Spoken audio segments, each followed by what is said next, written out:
오늘 우리 해운대 제일교회 모든 식구들은 이 예배자의 모습으로 주님께 나와 왔습니다. 예배자로 나왔다는 것은 당연히 예배의 성공자로서에 대한 그런 기대도 있을 것이고 또 그런 마음을 가지고 나왔을 것으로 믿습니다. 하지만 우리가 온전하고 또 신실한 예배자로 나아간다고 늘 이렇게 일상의 고백을 하고 또 말은 하지만 때때로 우리가 한번 가만히 생각을 해보시면은 우리가 하나님의 말씀을 들을 때나 또한 찬양을 드릴 때나 또한 신앙생활을 할 때에도 때때로는 말씀을 들을 때에 내가 느끼고 싶은 부분만을 듣는 경우도 있고 때로는 내가 생각하고 있는 지식의 한계에서 그 말씀을 듣고 예배할 때도 있습니다. 또한 어떨 때는 내가 듣고 싶은 것만 들을 때도 있는 것이 현실인 것 같습니다. 저는 그래서 이 예배 성공자가 된다, 예배 성공자가 되고 신실한 예배자가 되는 것은 이 예배가 여러분들의 마음, 이 마음이 내 기준이 예배 중심이 되면은 안 되고요. 그래서 이 예배를 드릴 때에 하나님의 마음이 우리의 기준이 되어야 되는 겁니다. 근데 이 예배에 나와서 때때로는 우리의 감정, 기분, 우리의 마음이 기준이 될 때가 많은 거죠. 그래서 우리가 예배를 드리는 이 가운데는 하나님의 마음이 우리에게 들려야 될 때에 신실한 예배 또한 그런 예배자의 모습이 있는 것 같습니다.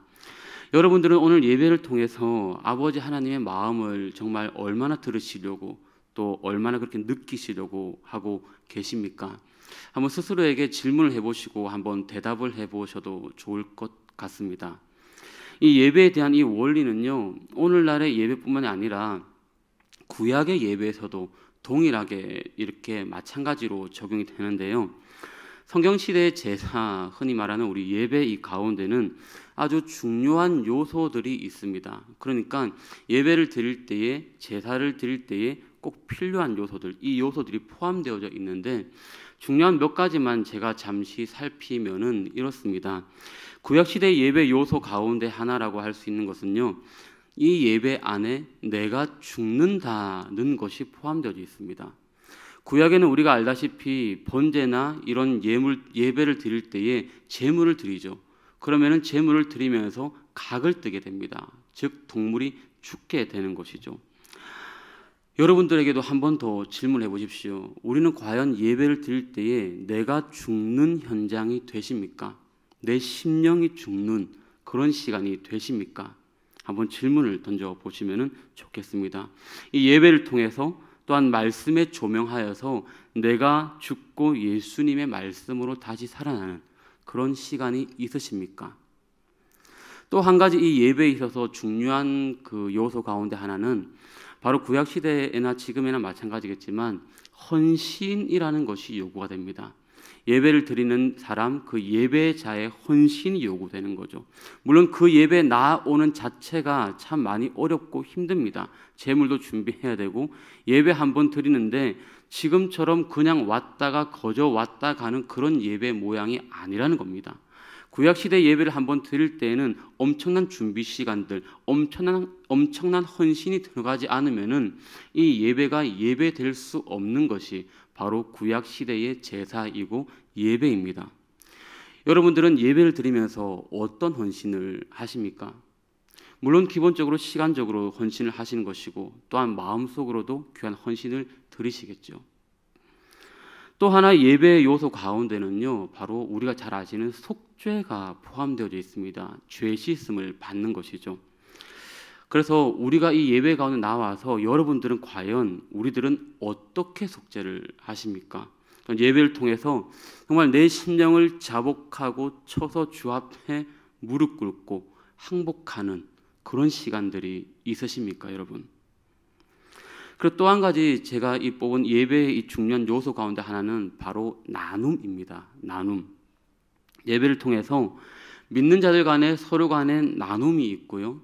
또한 소통이 있고 화해가 있고 은혜를 나누는 바로 이 나눔입니다. 여러분들은 과연 예배를 통해서 또 어떤 나눔을 이렇게 하고 계십니까? 특별히 오늘은 이 구약 시대의 예배 가운데에 나눔이 있는 화목 화목제에 대한 말씀입니다. 우리가 계속해서 각 성경의 창세기부터 해서 지금 각 7장의 권을 보고 있거든요. 그래서 창세기 7장, 출애굽기 7장, 오늘 이까지 와서 레위기 7장에서는 지금 화목제를 제가 선정을 했습니다. 이 화목제는 다른 예배 제사와는 조금 다른 성격이 있습니다. 구약에서 드리는 예배 제사 가운데 5개가 가장 기본적인 것이 바로 번제와 소제와 화목제와 속죄제와 속건제가 있으시죠. 네, 이렇게 있는데 오늘은 이 화목제를 드리는데 이 화목제는 나머지 예배와 이 화목제와 좀 많이 다른 점이 여기에 있는데요.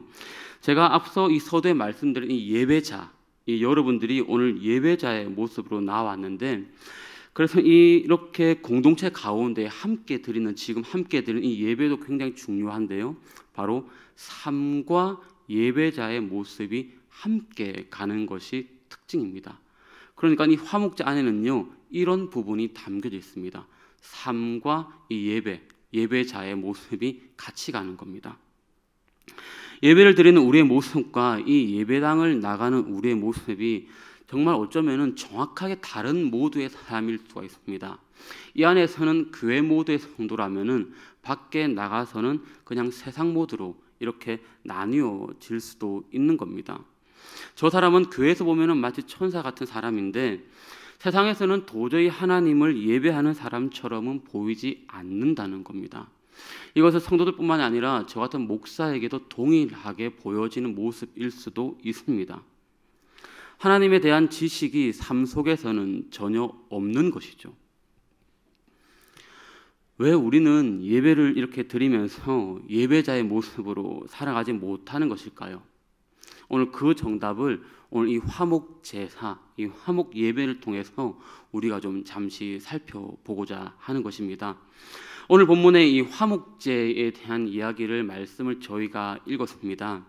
이 화목제에 대한 특징이 좀 있는데요. 먼저 좀 말씀드리면은 이 화목제에 대한 특징은 화목제는 먼저 좀 3가지로 나누어 볼 수가 있습니다. 화목제 안에서도 3가지로 나뉘는 것입니다. 감사제가 있고요, 서원제가 있고 또한 낙헌제가 있습니다. 이 감사제 같은 경우는 말 그대로 우리가 또 삶 가운데에 또한 생활 가운데 일어났던 감사할 일이 있을 때에 주 앞에 나와서 예배드리는 또 제물을 가지고 기쁨으로 예배드리는 그런 모습입니다. 또한 서원제 같은 경우는 또 우리가 서운한 일이 있을 때 거기에 대한 응답 또한 감사로 주님께 제사를 드리는 예배를 드리는 그런 모양인 것이고요. 또한 이 낙헌제 같은 경우는 가정이나 어떤 집안에 즐거운 일이 있을 때에 기쁜 일이 있을 때 예를 들면은 우리 수능을 내일 만점 받았습니다. 할렐루야. 라면은 이렇게 낙헌제를 드릴 수도 있겠고요. 또 뭐 관혼상제는 전부 다는 아니겠죠. 출산, 결혼 예를 들면은 그런 즐거운 일들이 있을 때에 이 낙헌제를 드리게 됩니다. 그리고 또 두 번째 이 화목제의 또한 특징을 보게 되면은 유일하게 아까 제가 말씀드린 것처럼 다른 제사하고 좀 다른 부분이 있는데요. 이 화목제는 드려진 제물을 다른 사람들하고 함께 더불어서 먹는 것이 특징입니다. 그런데 다른 제사들은 이 화목제 외에 다른 제사들은 그냥 구별하여서 다 태워버리거나 아니면은 제사장에게 주는 제물인데 화목제물만큼은 온 식구들이 여기 있는 온 성도들이 다 같이 먹고 마시는 것입니다. 그러다 보니까 이 화목제를 드린다 할 때에는요, 화목제물에는 아무 제물이나 드릴 수가 없습니다. 비둘기처럼 작은 제물은 드릴 수가 없고요, 아주 큰 소나 양이나 염소를 드리게 되는 겁니다.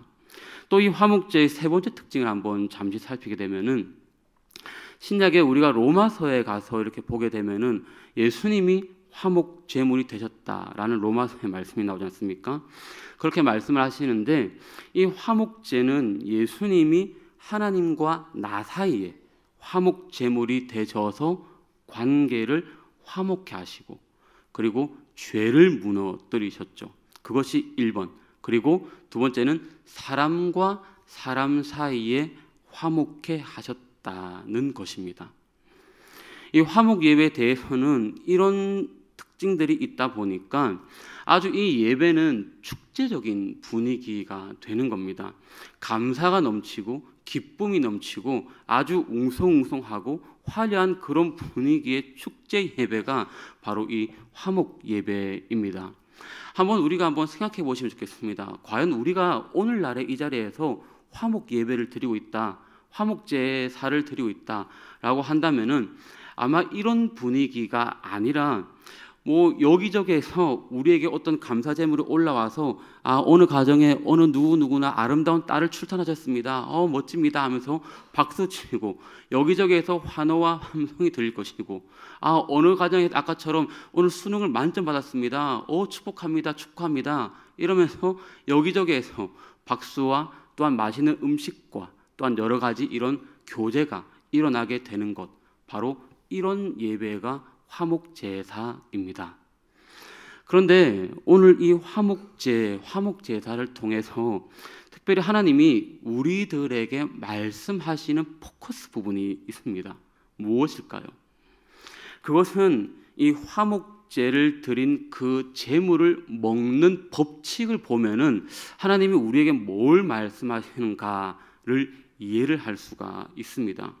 그냥 단순히 큰 동물을 잡아서 일부는 제사장에게 띄어서 드리고 나머지는 예배에 참여한 사람들이 더불어 먹고 마시는 단순한 그런 의미는 아니거든요.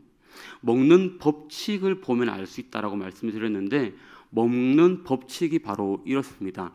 아까 제가 화목제 안에 3가지 예배가 더 있다고 얘기를 했죠. 감사제물이 있고 서원제가 있고 낙헌제가 있다라고 말씀을 드렸죠. 근데 이 감사제를 드리고 먹을 때에는 감사제를 드린 제물은 그 당일에 다 먹어야 되는 겁니다. 소를 한 마리를 잡아도 이날 이 소를 다 처리해야 되는 겁니다. 버리는 것이 아니고 다 먹어야 되는 겁니다. 그리고 서원제나 낙헌제 같은 경우는 예배를 드리고 난 그 다음 날까지는 먹어도 되는데요. 그렇게 하지 않으면은 하나님이 받지도 않으시고 그것을 보고 아주 가증한 것이라고 이렇게 말씀을 하시는 겁니다. 이렇게 귀한 재물을, 큰 재물을, 금액도 상당한 그런 재물을 드렸는데 다 먹지 않는다고 해서 가증하다, 너네 예배가 가식적이다, 너네 예배가 드리는 것이 껍데기만 있는 거다, 이게 무슨 의미일까요, 여러분? 저희 청와댁이 경북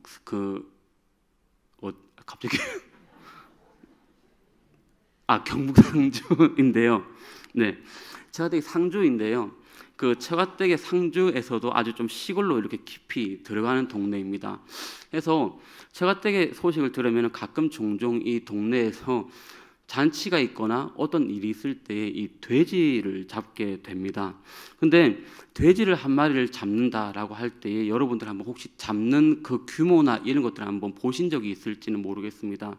보시게 되면은 돼지 한 마리를 잡는 데에 최소 몇 가정 이상이 어울려서 잡습니다. 그래서 금액을 조금 많이 낸 가정 같은 경우에는 다리를 한쪽에서 4가정이 먼저 가져가고요. 그리고 그 외 일부를 또 여러 가정이 나누어서 먹고 이 돼지 한 마리를 잡게 되는 겁니다.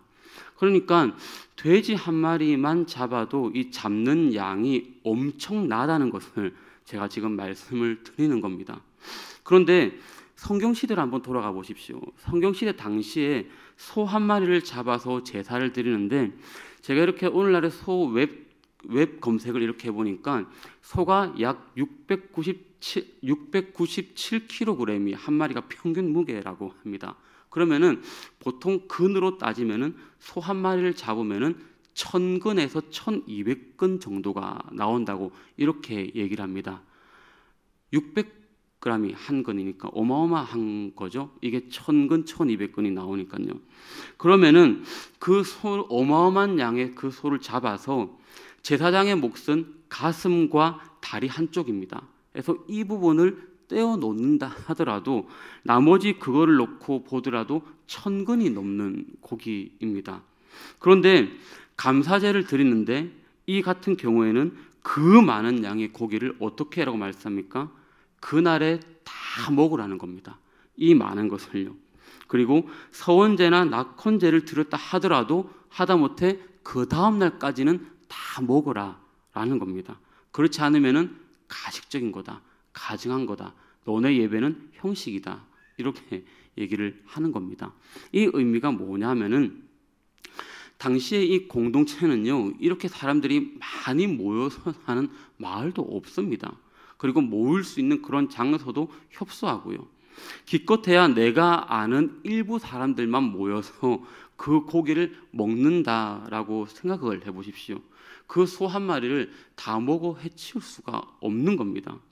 그러니까 너희들이 제사를 지내고 이 화목제물을 먹을 때에는 모여있는 너희들만 먹는 것이 아니라 너희 주변에 있는 모든 사람들을 다 초청해서 먹어라 라는 의미가 여기에 있는 것입니다.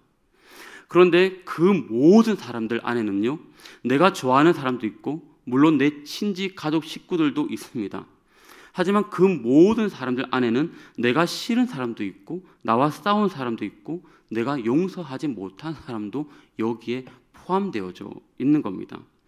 그렇게 그들을 다 초청해서 먹지 않으면은 이 화목제는 가증하다, 너네들의 예배는 껍데기만 있는 거다, 형식이다, 이렇게 지금 말씀하시는 것입니다. 오늘 우리가 드리는 지금 이 현장의 예배 가운데도 마찬가지입니다. 이 중요한 예배 요소가 그대로 다 담겨져 있는 것입니다. 화회, 가장 먼저는 하나님과 화해하는 요소가 바로 예배입니다. 하나님과 나 사이의 관계 회복입니다. 그리고 그 다음은 이걸로만 끝나는 것이 아니고요, 사람과 사람과의 화해, 회복이 이 예배 요소 안에 그대로 담겨져 있는 것이죠. 이 예배, 화해에는 이 예배 화목제를 제가 곰곰이 생각해 보니까요, 이 화목제 안에는 거의 제가 봤을 때는 아주 강압적인 겁니다. 무조건 다 먹어 치우래요. 무조건 다 안 먹으면 너네 예배 안 드린 거야? 너네 형식이야? 그런 예배는 너네 나 안 봐도, 아주 그냥 하나님이 압박적으로 강압적으로 요구하시는 부분입니다. 무조건 먹어 치워야 된다. 하루가 지나면 안 된다. 무슨 의미일까요?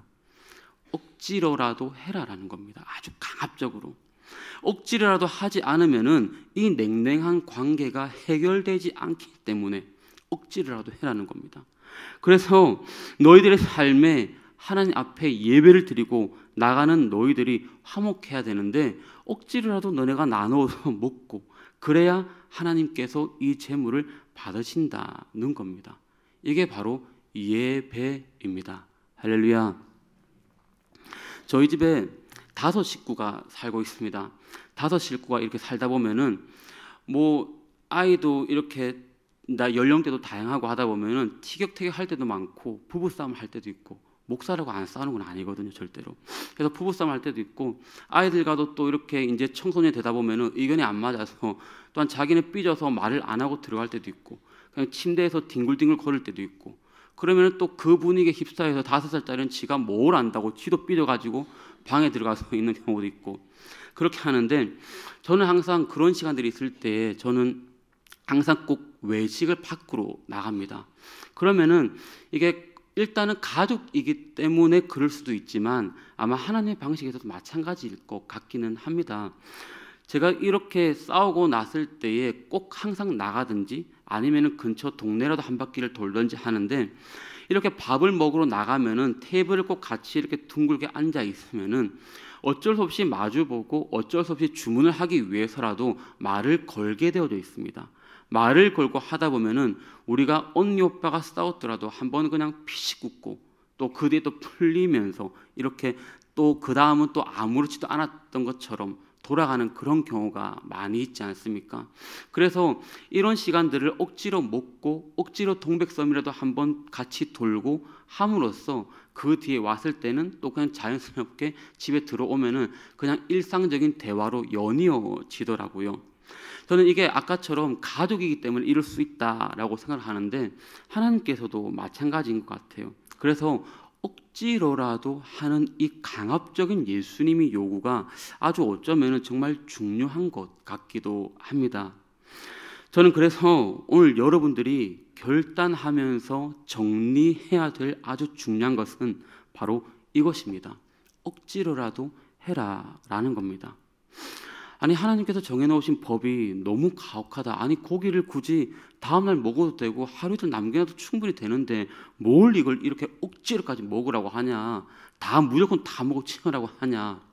근데 제가 봤을 때는 하나님께서 우리의 사람의 죄된 속성을 너무나도 잘 아는 것 같습니다. 그런 싸움 분위기가 하루가 지나고 이틀이 지나면은 이게 굳어져 버리게 되는 거죠. 그러니까 내가 지금 말씀을 듣고 깨닫고 감동이 왔을 때에 즉각적으로 내가 실행하지 않으면은 내일 되면은 그냥 퍼져 있을 우리들이라는 것을 하나님은 아시는 것 같습니다. 그런 연약한 존재라는 것을 아시는 것이죠. 그래서 말씀을 듣고 바로 결단을 해버리고 억지로도 하지 않으면은 우리는 안 할 것을 주님은 아시는 것 같습니다. 그래서 우리는 오늘 이 예배의 요소 가운데 이 대목을 아주 정말 주의 깊게 한번 생각해 보셔야 됩니다. 그럼에도 불구하고 우리가 매주 예배를 드리고 매일 예배를 드리는데 변하지 않는 이유는 무엇일까요? 어쩌면은 이 예배 또한 아까 제가 서두에 말씀드린 것처럼 나 중심적으로 예배를 드리기 때문일 수도 있는 겁니다. 내 기준으로 이 말씀을 받아들이고 내 기준으로 예배의 감동을 겪으려고 하고 내 기준에서 나아가는 겁니다. 나를 중심으로 생각을 하고 나를 중심으로 살아가는 것이 우리의 현실이 아닌지 한번 둘러보아야 되는 것이죠. 그런데 우리는 나중심적으로 이렇게 나아가다 보면은 우리의 삶에 간증은 없을 수가 있습니다. 그래서 말씀을 들으시면서 우리가 참된 예배자가 되려면은 나 중심의 그런 생각이 아니라 하나님 중심의 하나님의 마음을 내가 하나님의 마음 안에 나를 집어넣어야 되는 것이죠. 내 속에 하나님의 마음을 집어넣으려고 하는 것이 아니라 하나님의 말씀에 나를 집어넣어야 되는 것입니다. 그래서 우리들은 오늘 이 예배를 통해서든지 아니면은 매 순간순간에 예배를 통해서 주신 감동이 있다면은 억지로라도 미루지 마시고 주시는 감동에 즉각적으로 반응하는 그런 여러분들이 되시면은 좋겠습니다. 내 입장과 이해의 관계가 아니라 주님의 입장에서 하나님의 입장에서 순종할 수 있는 믿음을 달라는 그런 결단이 오늘 이 시간 여러분들의 심령 가운데에 일어날 수 있기를 축복합니다. 그래서 어쩌면은 나에게 주어진 하루하루를 살아가면서 오늘 이 말씀을 들었다고 해서 내가 결단을 하려고는 하지만 하루하루 살아가다 보면은 때로는 실패할 때도 있습니다. 그런데 때로는 실패를 하더라도 우리는 성령님의 도우심을 간구하면서 최선을 다해서 이 신실한 화목제사 그 예배자로 살아가기를 다짐하면서 노력하는 저와 여러분들의 삶 가운데에 이런 은혜의 아름다운 열매들이 삶 속에 주렁주렁 맺힐 수 있는 줄로 믿습니다. 그런 은혜가 저와 여러분들의 삶 가운데 날마다 주렁주렁 열매 맺는 축복들이 가득하시는 저와 여러분들 다 되시기를 주님의 이름으로 축복합니다.